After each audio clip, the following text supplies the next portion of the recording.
hindi nyo in-expect na voice over to, no? Kasi nga guys, napakaingay ng background ko, kaya I have to do a voice over sa video na to. So, samahan nyo akong mag-makeup and makakalayas ang inyong inay. Pupunta ako ng mall. And titingnan ko kung anong meron doon sa mall. So, first, gagamitin ko to ang aking Celotex alcohol-free toner, which is very affordable. 129 yata to. I forgot na. Pero 129 na. And then, kasunod, itong aking Gluta-C serum. May vitamin C yun. Yun ang hinahanap ko sa serum kasi mas gusto ko yung vitamin C kaysa doon sa tomato. Hindi ko alam kung bakit. Basta mas gusto ko yun. Tapos, gel type siya, which is easily absorbed by my skin. Kaya, ano ba yan? Kaya, I love this one.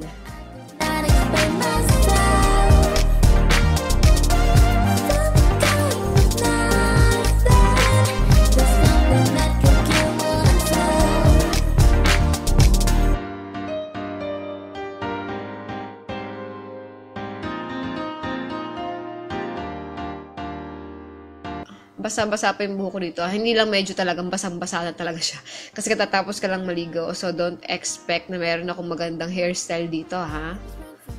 So, next is itong aking moisturizer from iWhite Korea. Which is my all-time favorite. Kasi nga dry skin ako. Kaya, dahil malamig ang panahon, nagda-dry yung aking mukha, yung aking skin. Kaya kailangan ko ng mga ganitong eklabu bago ang makeup. So, mas pinili kong unahin yung lip tint or lip tint nga. Wine lip tint to. Nabili ko to from Twinkle Beauty. Yan, nalagay ko lang siya dun sa may malapit sa may ilong ko. And then spread out. Para medyo may pagka-mistisa lang yung look.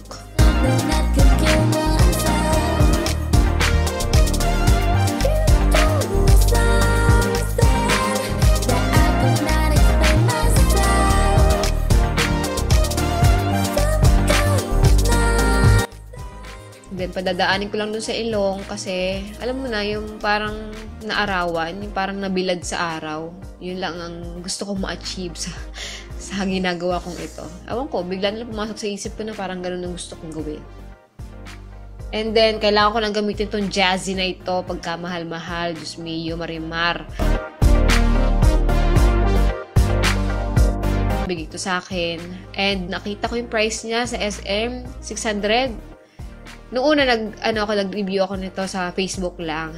So, kung hindi ko pa kayo friends sa Facebook, ilalagay ko dito yung link ng Facebook ko, nandun yung review ko. Hindi siya nag-work sa akin kasi wala akong ginamit na primer or ng moisturizer nung nag-review ako.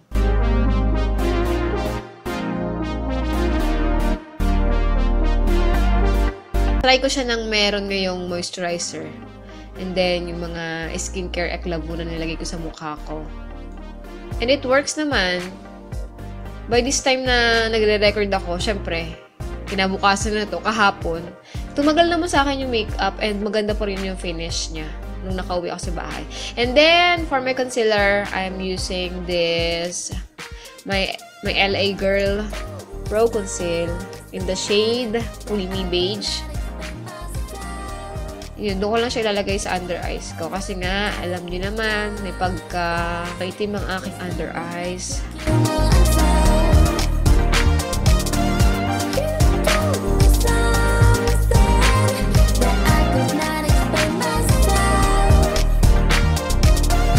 And then, to set everything in place, itong aking AB matte na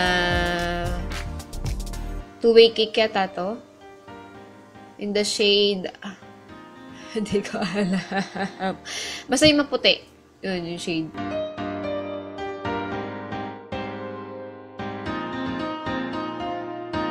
And then, for my kilay, itong Sansan. Ito lang yung sa lahat ng pangkilay ko dito, parang ito lang yung medyo sumasakto dun sa kulay ng buhok ko. It was time for me to stay with everything that should come my way.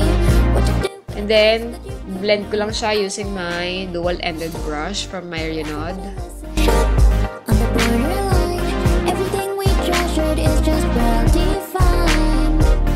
Ayan, lalagyan ko to ng aking Nichido brow gel in the shade, ano ang shade nito?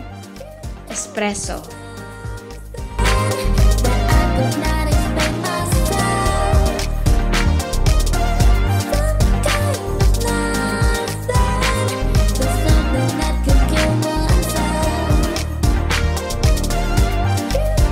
So, yung eyeliner ko is from Nichido din. Ilalagyan ko lang siya dun sa may dulong part ng mata ko. Parang shadow effect lang nung lashes. Pwede nyo rin itong gawing pang tight line. Kung wala kayong waterproof na eyeliner. Pwede rin to. Na-try ko na. Pero parang medyo hindi siya comfortable isuot. Kasi nga liquid siya at hindi naman talaga siya pang tight line.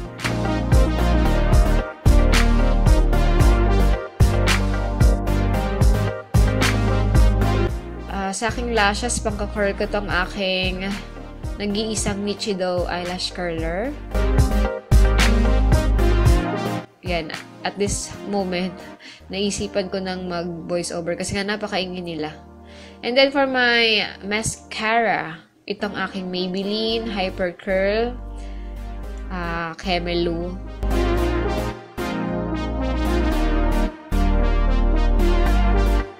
Ang hirap tanggalin nitong mascara na to, guys. Kaya kailangan may maganda kayong makeup remover. Kasi talagang siya ay waterproof.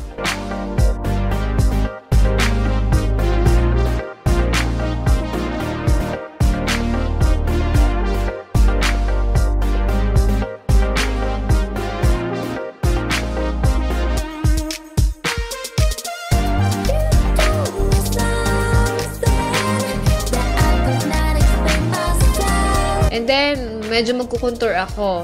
At gagamitin ko itong Catrice Bernardo. Catrice Cosmetics. Very light lang. Kasi ayoko naman sobrang kapal nung contour ko. Kasi medyo nabumuka matanda pag sobrang kapal ng contour. Basta, lang. Hindi lang siya magmukhang flat. Kasi sobrang puti nung mukha ko. Pinangat ko lang yung aking nose. For my highlight, yun, gagamitin ko yung nasa taas na shade. Doon lang sa tip ng ilong. And the high points of my face. What to do, but I can't, so that you could know what to say. It was wrong for me to stay with everything that should come my way. What to do, but I can't, so that you could know where I lay. Para glowy yung effect, di ba? And then, matatapos na tayo. Itong same lip tint na ginamit ko kanina sa cheek ko. Wine lip tint. Hindi ko alam kung ano yung shade. Pero lagi ko lang sa description box kung ano yung shade nito. Doon lang sa gitna. Para alam mo yung mga Korean type na makeup look. Ganun lang. Arte-arte ko lang. Sabi nga ng asawa ko, bakit ganyan labi mo? Hindi niya nagigets yung mga pinagagawa ko sa buhay. So, ito, lalagyan ko siya sa ibabaw ng aking Nivea lip balm. And then, we're done! So, ito na yung look na nagawa ko. Alam nyo naman, hindi ko na kailangan mag-eyeshadow pag pupunta sa mall. Very fresh lang and very glowy lang. Medyo madilaw yung ngipin ko sa lipstick na ito. Hindi ko alam kung bakit. So, ayan na guys. Ayan na ang aking look. Wet look na kineme. So, thank you guys for watching and see you again on the next one. Bye!